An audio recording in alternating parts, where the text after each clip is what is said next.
All right, I'm going to take off your bandages now. Saying that, the doctor began unwrapping the bandages around my husband's eyes. My husband had barely been able to see. A few days ago, he had finally decided to undergo a corneal transplant. And today, for the first time in a long while, he would be able to see something. My husband had already had low vision when he met me. I wanted his first sight to be my face. When all the bandages were removed, he blinked several times as if the light was too bright for him. Then he lifted his head and looked in my direction. "Can you see my face?" You're my wife? he muttered, and tears began to fall from his eyes. I was so happy to see him shed tears of emotion when he saw my face. I interpreted it that way, but I quickly realized my husband's tears were for a different reason. No way. How could this happen? You're my wife? This is awful. It's too cruel. You tricked me. You're hideous. The shock was so overwhelming that I don't remember how I left the hospital or how I got home. My name is Nancy Hanks, and I'm a single woman in my 20s who is way too comfortable living at home to ever move out on my own. I graduated college and I'm in my third year as a working professional, but I have no plans to live by myself. I wish you'd get married and move out soon. That's what my mom often says, but it's hard to give up a lifestyle where meals and laundry are done for me.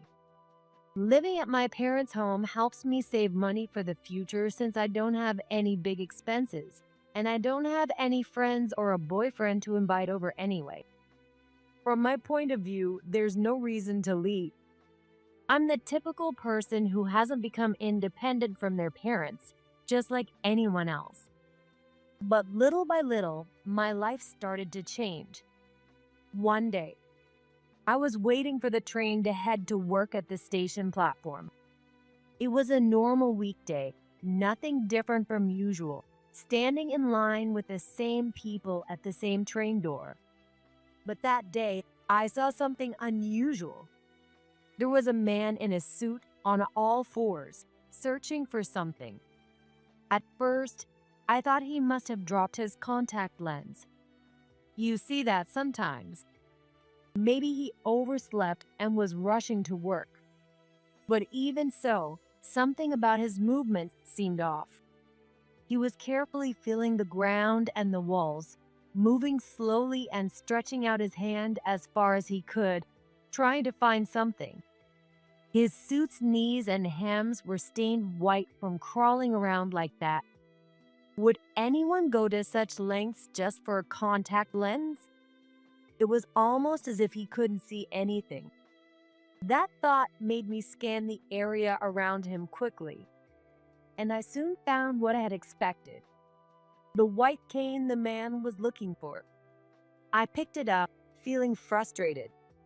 It was early morning at the station. There weren't that few people around. Yet, despite the fact that someone was clearly struggling, no one bothered to say a word. Since when did people become such cold-hearted beings? While I fumed at the world and at myself, I made my way to the man searching for his cane.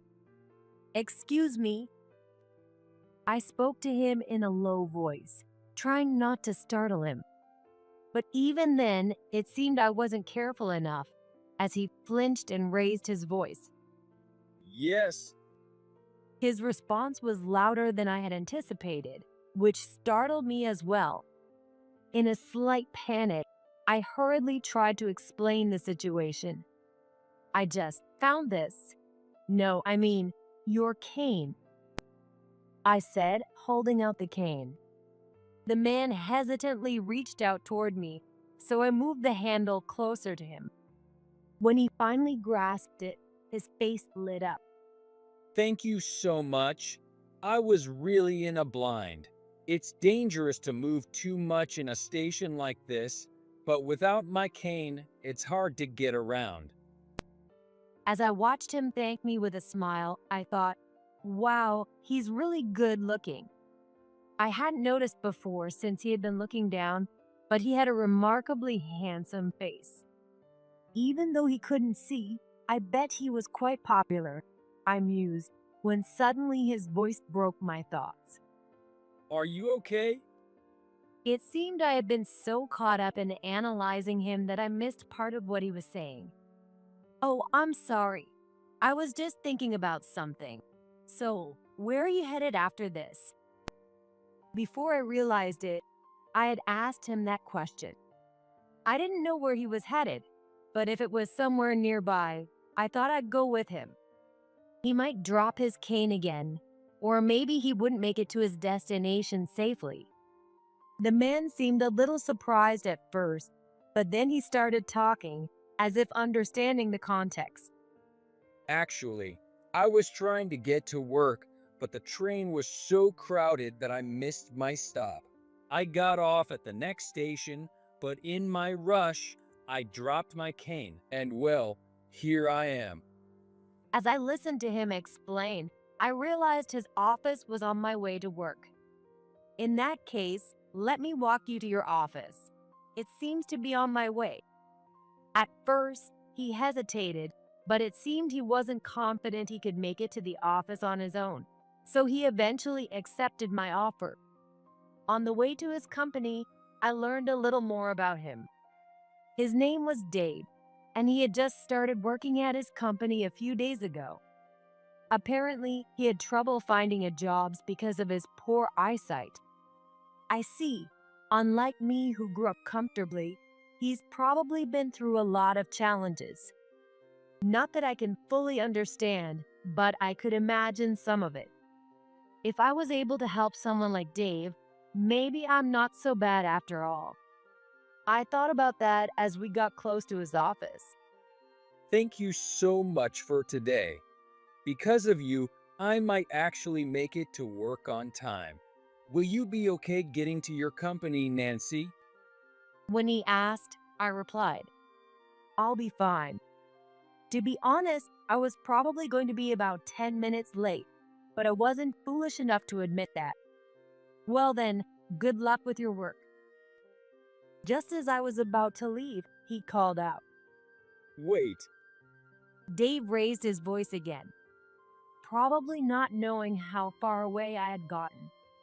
I was a little self-conscious about people staring, but I couldn't just walk away, so I turned back. well, if it's not too much trouble, could we exchange contact information? You really helped me today, and I'd like to thank you properly sometime. I didn't think I had done anything significant. In fact, if I said it out loud, it might sound conceited, but helping him gave me a sense of self-worth and satisfaction.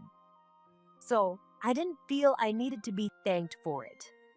But in moments like this, I can never refuse. I always worry that refusing will hurt the other person's feelings, or that they might think, does she think I'm hitting on her? How full of herself is she? I overthink things. And so, I ended up exchanging our contact information. Sure, that's fine. Looking back, it wasn't the wrong decision. Later, Dave and I met for coffee. During that time, he gave me some fancy sweets as a thank you gift. So, I felt like I had to return the favor, and we met for coffee again. As we continued meeting like this, we grew closer.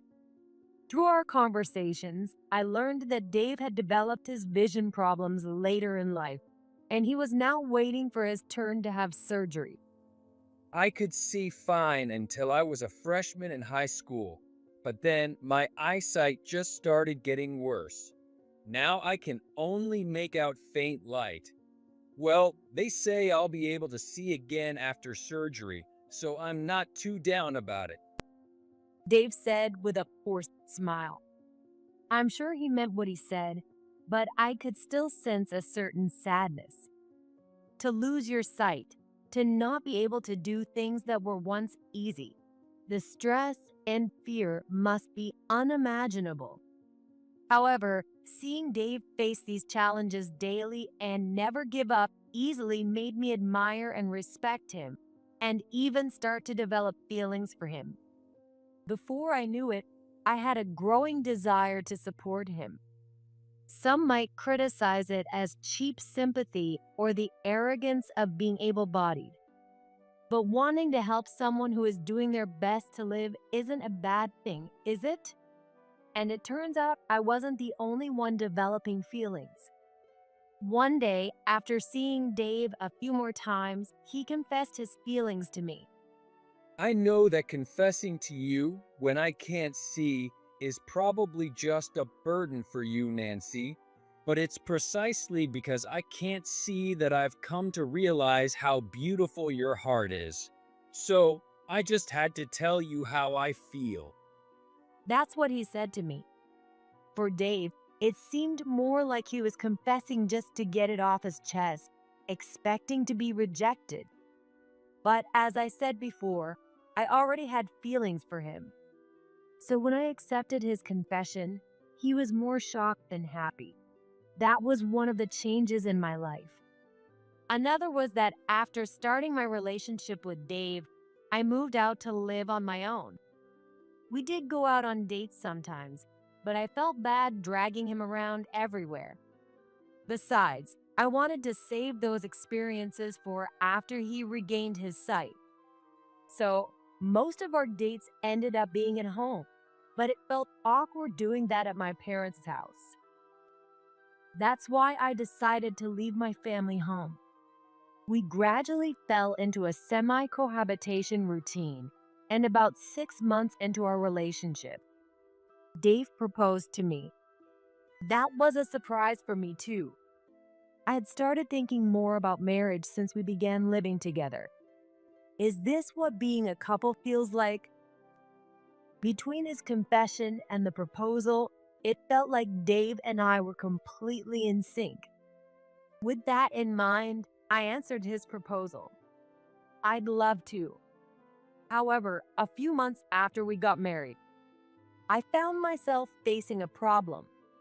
It was Dave's changing behavior. Before we got married, despite being unable to see, Dave always did things for himself. In the beginning, out of concern and wanting to show how capable I was, I started doing everything for him. But since we both worked, that naturally started to become a burden for me. It also seemed that being overly protective was stressful for Dave too. According to him, once he memorized the layout of the house and furniture, getting around wasn't that difficult. Of course, suddenly rearranging the furniture or leaving things on the floor would be dangerous. But I was naturally neat, so that wasn't an issue. Because of that, Dave would take his dishes to the kitchen after meals, and he even helped bring in the laundry.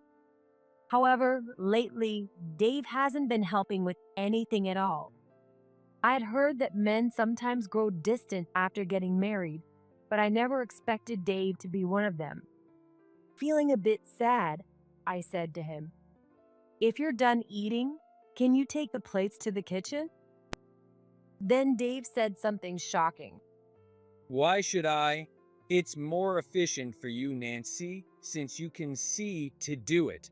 After all, I'm visually impaired, basically blind. It's only natural that a healthy person like you should take care of me. Dave would have never said something like this before we got married. I sighed as I cleared the dishes, thinking about how things had changed. And then my mom's words came to mind. I had called her for advice about Dave's attitude just a few days earlier. Didn't I tell you so? But that's exactly what my mom ended up saying. I told you, didn't I? I said, why don't you wait to get married until Dave's eyes are healed? But you just said, we're already living together, so it's the same as being married. And now you're coming back to rely on us. You should try harder on your own. Then she hung up. Sure enough, When we visited my parents to announce our marriage, my mom looked at me with worried eyes and said, There's no need to rush. I had ignored her advice, insisting on getting married anyway. As much as I wished she'd be a little more understanding, maybe this was just a sign that I hadn't fully learned to be independent. Still, I wanted to resolve things before my relationship with Dave got worse. After much thought, I decided to take a chance and seek help from someone else. One day, on a weekend, Dave and I were going about our day as usual. I was making lunch, and Dave had his earbuds in, listening to something as always. Once lunch was ready, we sat down to eat. Trying to sound as casual as possible, I started talking. Dave, I'm going grocery shopping for dinner after this, so could you bring in the laundry that's hanging in the bathroom while I'm out? Dave looked a little confused by my request. He retorted after a slight pause. Why? You could just bring it in before you go shopping. That won't work. It's not dry yet. Once again, Dave frowned, as if he sensed that something was off. Then bring it in when you get back. But if I do that, dinner will be late. And you don't like eating too late, right? You used to help me before we got married, so you can do it every now and then. Dave was about to snap back at me, but then seemed to realize what felt off. More importantly, Nancy, aren't you being a little loud today? It's annoying, so could you? Who do you think you are? A sudden shout came from behind Dave. Dave flinched in surprise, but seemed to recognize the voice as he nervously opened his mouth. Why are you here? Mom. Yes, the person I had asked for help was Dave's mother, my mother-in-law. Let's go back to when we visited Dave's parents to introduce ourselves as a married couple. His parents were overjoyed that Dave had found someone to marry. It seemed they had thought that, given his eyesight, it would be a while before he could get married. At the same time, they were also worried about me. Since Dave's mom had been a stay-at-home mom, she had spent a lot of time with him. And she knew firsthand how challenging it was to live with someone who had a disability. I raised Dave without treating him any differently than other kids his age. But even then, true equality is still just an ideal. There are inevitable challenges that come with his condition. If you ever feel unsure about anything in the future, don't hesitate to rely on me. Even if it's something like, Dave's not pulling his weight as a husband. Can you give him a pep talk? I'm here for you. Before we left that day, she had said this to me quietly. So this time I asked for her help, meaning, give him a stern talking to because he's not pulling his weight as a husband. I had asked her to come over early in the morning and secretly observe Dave's behavior. Honestly, I felt guilty for tricking Dave like this, especially since he couldn't see, but my mother-in-law told me not to worry. After all, he's been using his blindness as an excuse to slack off and rely on you, hasn't he? If that's the case, there's no harm in turning the tables on him. Sure enough, Dave started voicing his complaints at me. Are you one of those people who looks down on the disabled too? But he was immediately scolded by his mom. Be quiet. You always say you want to be treated equally when it's convenient, but the moment things get tough, you hide behind your disability. You've had that bad habit for years. What are you going to do if Nancy gets fed up with you and leaves? I hate to say this, but realistically, there aren't many people willing to marry someone with a disability. And it's hard to find a woman as kind and patient as Nancy. As Dave received a lecture from his mom, he started to reflect and eventually apologized to me. I'm sorry. I was taking advantage of your kindness. I'll change, I promise. Please forgive me. Dave was deeply embarrassed. Being scolded by your mom as an adult really hits you hard. I even started to feel a little sorry for him halfway through. Maybe I'd overdone it. With that thought, I accepted his apology, and from then on, Dave started doing things for himself again. A few months later, Dave's turn for surgery finally came. The operation would only take about 2 hours, but that didn't mean he'd be able to see immediately. Since the surgery was in the evening, they would remove the bandages the next day to see if his vision had improved. The surgery ended successfully, and all that was left was to remove the bandages. Finally, the moment arrived.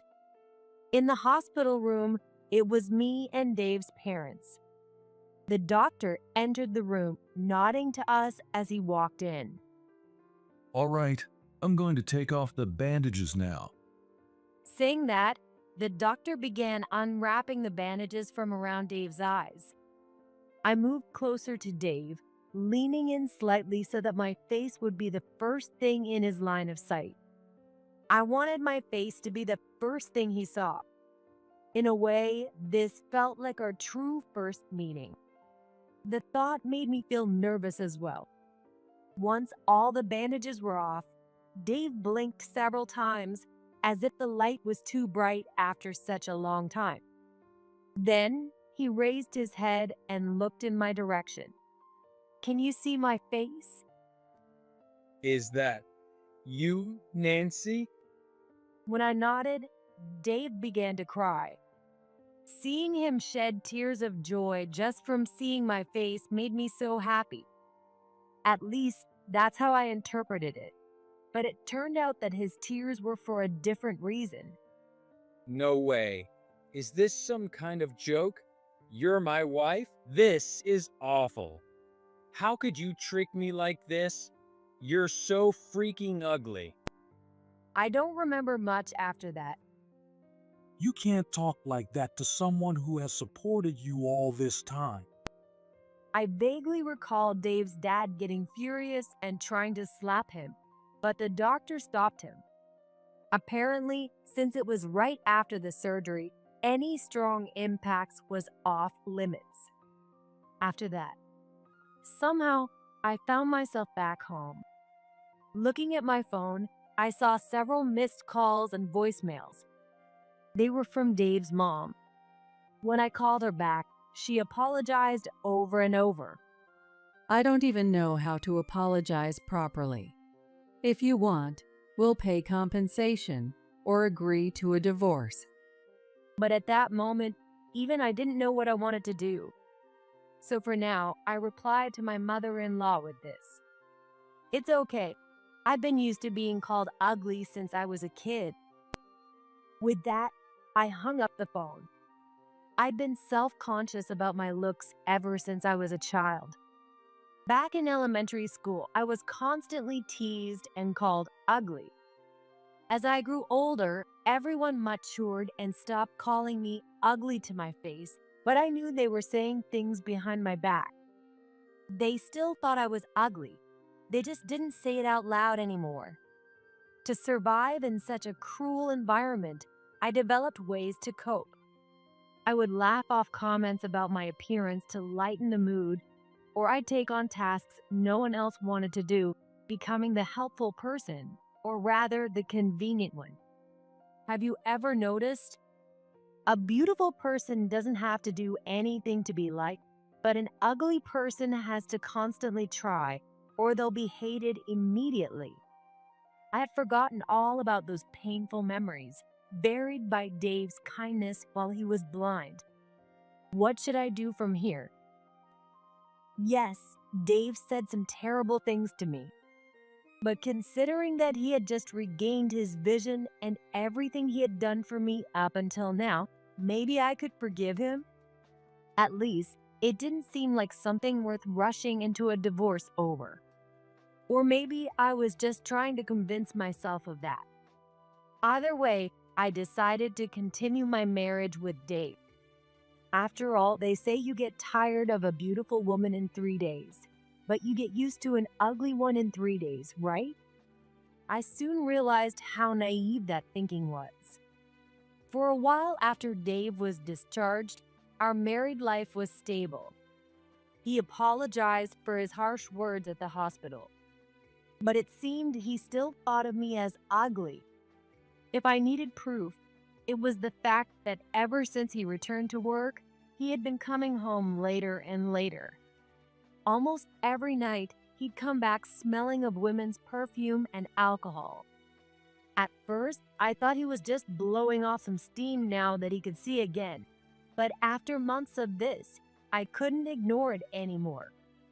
In fact, I was almost certain he was cheating. Even though I didn't want to, I happened to see some sweet messages from women pop up on his phone. And once, I even found a hotel receipt in his suit pocket. But I couldn't confront him strongly. Because, unlike before the surgery, Dave no longer had any real reason to need me. With good looks and perfect vision, he could easily find another woman if we divorced. Meanwhile, I was still just the same unattractive, dull woman. If I let Dave go, there was no chance anyone else would marry me. I knew my thoughts were pathetically self-deprecating, but this was the reality. Are you serious? You're just playing the tragic heroine to make yourself feel better. That comment hit me like a ton of bricks. Maybe because it was spot on. That day, I had been venting to my coworkers about my marriage during lunch. Then one of younger colleagues, Maria, said this to me. I can't stand it. Nancy, you're letting yourself be deceived by a man just because you think you're ugly. The other coworkers tried to stop her, saying, "That's enough." But Maria kept going. Nancy, you're just making excuses. Look, there are only a handful of truly beautiful women in this world. Strip off all their makeup, and most of them are ugly underneath. But despite that, they work on themselves with fashion, makeup, and sometimes even improving their minds and personalities. They put in the effort to better themselves. Have you been doing that, Nancy? If you know you're not attractive and see it as a flaw, then at least try to overcome it. Don't just sit there complaining when you haven't even tried. I couldn't help but listen to Maria. I had always thought she was a cold, distant type, and we had hardly spoken before. However, the truth is, she's a hardworking and passionate girl. Do you think I can do it? Can I become a strong woman like Maria? I don't know about that. Maria responded to my words like that. I don't think I'm particularly strong, and I don't really know you well, Nancy, but I think I can help. Then Maria took a step closer to me and said, Let's show your husband what he's missing. One night, after work, Maria and I found ourselves at a bar. It was a stylish place, but the lighting was so dim that I felt a bit uneasy, especially since it was my first time in a place like that. Relax. Maria seemed to notice and told me to calm down. As I glanced around at the other customers, Maria made eye contact with a man. A moment later, he walked over and asked, "Wanna have a drink with me?" My heart started pounding. Not because a man approached me, but because I was nervous. After all, the man was none other than Dave. After getting a lecture from Maria, I spent the next few days learning how to do makeup from her. I had worn makeup before, but only the bare minimum, just enough to be polite. I can't find the right word to describe Maria's makeup, but the best one that comes to mind is reconstruction. I'd never used colored contacts before, and since the goal was to trick Dave, I even wore a wig. Just Changing the size of my eyes and hiding my face with my hair gave me a completely different look. Maria also picked out my outfit, something I'd never normally wear. The last time I showed this much leg was probably back in elementary school sports class. And so, transformed into someone else, Maria and I followed Dave after work. Once Dave started drinking with us, the dim lighting seemed to help him not recognize me. You must be quite the ladies' man, right? Maria, while chatting with Dave, started asking him all sorts of questions. Are you married? How many women have you been with? How's your nightlife been lately? Those kinds of questions. Thanks to Maria acting like she was interested, Dave answered everything. Married? Yeah, I am. That makes it even better, doesn't it? What? You don't like married guys? How many women? I've lost count. I hooked up with most of the girls in my high school sports team. Even recently, I've been with about 30 or so, maybe more. Sometimes I'm with multiple girls in one night. Tonight, I'm already adding 2 more. And as for my wife, I sleep around with lots of women, but I can't do it with her. I mean, she's so ugly. Just looking at her face kills the mood. Even taking some energy boost wouldn't help. Maybe if I put a paper bag over her head? He was so open about everything. At this point, I wasn't even angry anymore. I just felt nothing. Normally, you'd expect someone to get suspicious when asked such personal questions, but Dave was drunk and didn't seem to care. He was only focused on one thing. Then Dave dropped the big line. Hey, why don't we go to a hotel? Have you ever had a threesome? It's fun.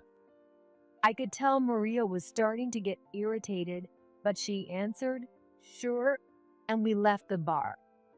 Once we got to the room Dave picked at the front desk, he said, Why don't you girls take a shower first? Maria and I replied, got it, and headed to the bathroom. Dave seemed a little curious about the 2 women showering together, but he just glanced at his phone as if to say, well, that happens sometimes. His instincts weren't wrong though. We had no intention of taking a shower. Maria was just helping me remove my makeup. A few minutes later, I approached Dave, who was lying on the bed. I'll never forget the look on his face. Gosh, why is Nancy here? Dave screamed when he saw me, with my wig and makeup completely gone. That's a horrible thing to say. You're the one who invited me for a threesome, I said, and Dave's confusion only grew. Huh? What are you talking about? Not with you. There was another woman, a quiet, pretty one, right? What is this? A dream? Did I drink too much? As he started to panic, I decided to reveal the harsh truth. Thanks for the compliment about being pretty. I've never heard that before, but sorry to disappoint you. That woman was me, with makeup and a wig. No way. Dave made a weird sound and then fell silent, clearly struggling to comprehend. After a few moments, he blurted out in disbelief. What? That woman was Nancy? Wow, makeup is something else, huh? I had no idea Nancy could look so cute. Dave, in a strange turn of events, seemed genuinely impressed by the whole experience. I never imagined Dave would actually compliment my looks. Dave, you got a smooth tongue, don't you? But flattery won't get you anything except divorce papers. I could see the color drain from Dave's face. I've got the whole conversation from the bar with Maria recorded. You've just handed me all the evidence I need for your cheating. I'll also be asking for alimony, so be ready for that. But as a small favor, I'll let you cover the hotel bills since you finally gave me a compliment. Goodbye. Please don't do this. Dave begged, but Maria kicked him aside. We left him in the room and walked out of the hotel. A few days later, after confronting Dave, the divorce was finalized without any issues. My parents had that "I told you so" look on their faces again, but despite everything, they still comforted me. I did feel bad that I couldn't save my marriage, especially for my in-laws who had been so supportive. But instead of blaming me, they apologized, saying, "We're really sorry." They even said, "We'll make Dave pay whatever alimony you ask for," and promised to continue supporting me. I was beyond grateful for that. As for Dave, realizing even his parents had given up on him, he looked completely crushed, but honestly, he brought it on himself. Apparently, he even lost his job. According to Dave's mom, his boss said something like, It was one thing when you couldn't see, but now that you can, you still don't do your job, and on top of that, your behavior is terrible. We don't need someone like that here. It seems Dave had been using his previous blindness as an excuse to slack off at work. Since that whole ordeal, Maria and I have grown closer. She told me she'd gone through something similar, which is why she pushed me to stand up for myself. But unlike me, Maria didn't just take the humiliation.